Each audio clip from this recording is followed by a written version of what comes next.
हरे कृष्ण। श्रीमद् भागवत में कहा गया है कि पतितः स्खलितो भग्नः संदष्टस्तप्त आहता हरिर इति अवशेनाः उमान्नार्हति यातना। अगर कोई भगवान के नाम का जप कर रहा है और या फिर भगवान के नाम का उच्चारण उसने किया, कैसे उच्चारण किया तो कहते हैं हरिर इति अवशेन, अवश्य होकर उसने आह उच्चारण किया। क्या उच्चारण किया? हरि। उच्चारण किया तो कहते हैं पतितः स्खलितः भग्नः संदष्टः स्तप्त आहतः। कोई समझो एक्सीडेंटली दुर्घटना पूर्वक गिर जाता है ऊपर से, या फिर उसका पैर फिसल जाता है, ठोकर लग जाती है, या फिर गिरकर उसकी हड्डी वड्डी टूट जाती है, या समझो संदष्ट वो किसी सर्प बिच्छू से उसे काट लिया जाता है, तब उसे बहुत ज़्यादा ताप हो रहा है, वो जल रहा है, या ज्वर से उसको तप्त है, और इस अवस्था में वो अगर भगवान का नाम ले अवश्य रूप से, हे भगवान मुझे बचाइए, आर्त भावना से, असह्य भावना से अवश्य होकर, विवश होकर वो भगवान को पुकारता है, तो कहा गया है कि उसे जो यातना होनी चाहिए उस यातना से वो बच जाता है। पुमान नारहति यातना, वो यातना से वो बच जाता है।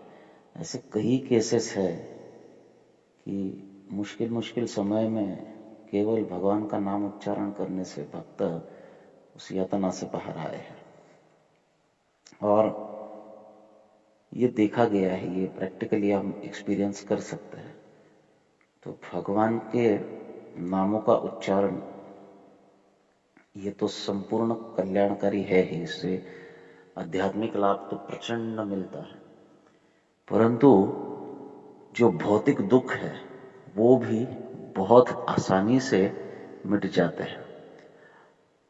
हम इस जगत में जो भी कार्य करते हैं, दुख हत्ये सुखाय च, दुख को हनन करके सुख को प्राप्त करने के लिए कार्य करते हैं, परंतु दुख का हनन ये प्रयास से और कर्म से नहीं होता है। क्योंकि कर्म से अगर हम दुखों को मिटाने जाएंगे तो जिन कर्मों की वजह से दुखों को मिटाने जा रहे हैं उन कर्मों की वजह से और अधिक दुख प्राप्त होता है। दुःखौषधम दुःखम अतद्धिया, प्रहलाद महाराज कहते हैं, दुख का औषध या दुख का उपाय जो हम करने जाते हैं वो और अधिक दुख देता है। यह भौतिक जगत का नियम है। किसी भी दुख का निवारण जो है ये भौतिक कार्य की वजह से या भौतिक उपायों की वजह से नहीं हो सकता है, उसको आध्यात्मिक उपाय चाहिए। और आध्यात्मिक उपाय केवल और केवल भगवान का नाम है। कितना आसान है ये उपाय, कोई बहुत बड़ी अनुष्ठान करने की वस्तु नहीं है। जैसे आप किसी ज्योतिष के पास जाओगे, पत्रिका दिखाओगे, आपकी कुंडली दिखाओगे या फिर आपका हस्तरेखा दिखाओगे, तो वो देखकर कहेगा कि नहीं नहीं आपके पत्रिका में ये दोष है, ये है, वो है, इन ग्रहों का दोष अभी चल रहा है, गोचर में ये दोष है या कुंडली में ये दोष है, तो आपको ये अनुष्ठान करना पड़ेगा। फिर वो आपको एक बहुत बड़ी लंबी लिस्ट देता है, बहुत बड़ा खर्चा करना पड़ता है, सब करना पड़ता है। तो ये हो गया कर्मकांडी उपाय। मैं ऐसा नहीं कह रहा हूं कि इन उपायों से कुछ सोल्यूशन नहीं निकलता है, कुछ टेम्पररी सोल्यूशन निकल सकता है, परंतु परमानेंटली अगर आप देखोगे तो ये सोल्यूशन नहीं हो सकता है।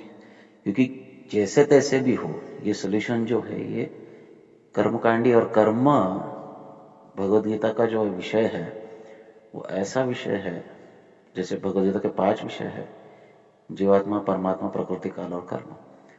तो कर्म एक ऐसा विषय है जो अशाश्वत है, जो भौतिक है, और भौतिक होने की वजह से भगवान भगवद गीता में कहते हैं कि देवताओं द्वारा दिया गया आशीर्वाद या फिर ऐसे कर्मकांडी उपायों से किया गया जो भी कार्य है या जो भी अनुष्ठान है, जो भी उपाय है, ये सब जो है ये अशाश्वत है। ये इसका नाश जरूर होने वाला है। तो इसलिए ये परमानेंट सोल्यूशन नहीं है किसी भी दुख के ऊपर। अगर दुख हत्याई, दुख का हनन करना चाहते हैं हम और परम सुख की प्राप्ति करना चाहते हैं, तो अन्य कोई उपाय करके, न ज्ञान कांड से, न कर्म कांड से, न उपासना कांड से, किसी भी प्रकार से हम हमारे दुखों का अंत नहीं कर सकते। और अगर होगा भी तो वो बड़ा कष्टदायक होगा। तो दुख का अंत करने की विधि भी बहुत बड़ी कष्टदायक होगी। भगवान के नामों का उच्चारण बड़ा आनंददायी है। एक बार एक भक्तों का समूह चारधाम यात्रा गया था हिमालय में, और उस बस में कुछ ज्ञानी लोग भी थे जो ज्ञान मार्ग का अवलंबन करते थे। ध्यान इत्यादि पर उनका अधिक विश्वास था और ध्यान के ऊपर चर्चा चल रही थी। तो भक्त भक्ति का महात्म्य बता रहे थे और ज्ञानी ज्ञान का मार्ग का महात्म्य बता रहे थे। और आप जानते हो कि हिमालय का हर रोड जो है वो घाट ही है। चार धाम जाते समय ऐसा सीधा रोड तो है ही नहीं। तो आते आते वो बस का कंट्रोल उस ड्राइवर का कुछ छूट गया और वो बस खाई में गिरने ही वाली थी और जाकर किसी पेड़ से टकराकर बस रुक गई। और नीचे देखते हैं तो बड़ी गहरी खाई थी। अब वो भक्त पूछ रहे हैं कि इस परिस्थिति में बताइए, अगर हम नीचे गिर जाते तो आप कौन सा ध्यान लगाते, कौन सा यज्ञ करते, कौन सा कर्मकांड करते, क्या कर सकते थे? कुछ कर सकते थे? कुछ नहीं कर सकते थे। लेकिन हम भक्त केवल भगवान के नाम उच्चारण से हमारा उद्धार हो जाता। उस अवस्था में मरना तो सभी को था, परंतु अगर भगवान का नाम उच्चारण हम लेते तो हम बहुत बड़ी यातना से बच जाते। तो इस प्रकार भगवान का नाम कहीं भी, किसी भी अवस्था में, किसी भी परिस्थिति में लिया जा सकता है। ये बहुत आसान स्थिति है। अगर भगवान का नाम उच्चारण करने में रुचि नहीं है तो भगवान का नाम ही भगवान के नाम के प्रति रुचि उत्पन्न करता है। श्रीमान राधेश्याम प्रभु एक बहुत सुंदर उदाहरण देते हैं। वो कहते हैं कि जिस प्रकार एक शराबी शराब पीने लगता है तो पहले प्याले में उसे कुछ होता नहीं है, तो पहला, दूसरा, तीसरा जब वो लेता है उसके बाद उसे नशा चढ़ने लगता है। उसी प्रकार जब जो है ये हम करने लगते हैं तो पहली माला, दूसरी माला में इतना आनंद का अनुभव नहीं होगा, लेकिन जैसे 4, 5, 6 माला होगी उतना जप करना आसान हो जाता है। क्यों?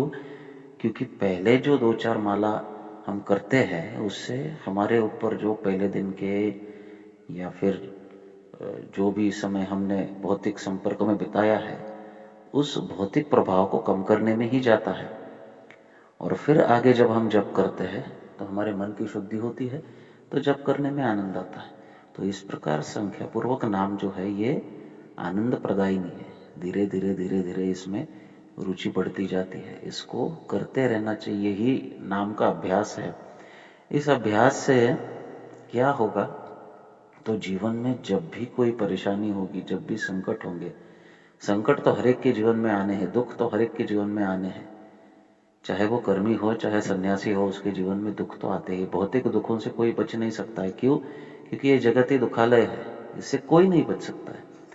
अब उस दुखों का अनुभव हमें होता है क्या नहीं, ये सबसे बड़ी देखने वाली बात है। भक्तों को कभी दुख का अनुभव नहीं होता, दुख आते हैं चले जाते, उसे कभी दुख होता नहीं है। दुखमयी परिस्थितियां आती रहती है लेकिन उसके जीवन में वो उसे अनुभव नहीं करता है, उसको एहसास नहीं होता है। वो बस आते हैं चले जाते हैं। क्यों? क्योंकि चूंकि वो भगवान के नाम के आश्रय में है। यद विभेति स्वयं भयम, भगवान नाम से स्वयं भय भी भयभीत होता है।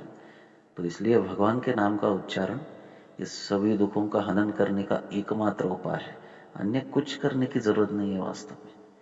ये जब एकमात्र शरणागति, अनन्य शरणागति जब होगी कि मैं भगवान के नाम का जप कर रहा हूं, मुझे और कुछ भी करने की आवश्यकता नहीं है, ये विश्वास जब व्यक्ति के मन में, एक साधक के मन में आता है, तभी वो शुद्ध नाम साधना के पथ पर चल सकता है।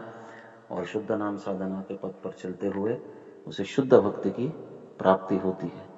भगवान ऐसे शुद्ध भक्त के प्रति स्वयं को ही समर्पित कर देते हैं, क्योंकि शुद्ध भक्त के भक्ति को देखकर भगवान सोचते हैं ये मेरे लिए इतना सब कुछ कर रहा है, मैं इसके लिए क्या कर पा रहा हूँ? मेरे पास तो इसके लिए देने के लिए कुछ भी नहीं है, तो मैं अपने आप को दे देता हूँ। ये भगवान की भावना होती है, इसलिए भगवान को आत्मद कहा गया है, अपने आप को देने वाला। आत्मद हरि, हरि जो आत्मद अपने आप को दे देते हैं। और जिसके पास हरि है उसे और कुछ प्राप्त करने की आवश्यकता ही नहीं है। तो इसलिए भगवान के नामों का संकीर्तन करना चाहिए, और इस संकीर्तन के द्वारा ही हमारा नित्य रूप से कल्याण होगा। हरे कृष्ण।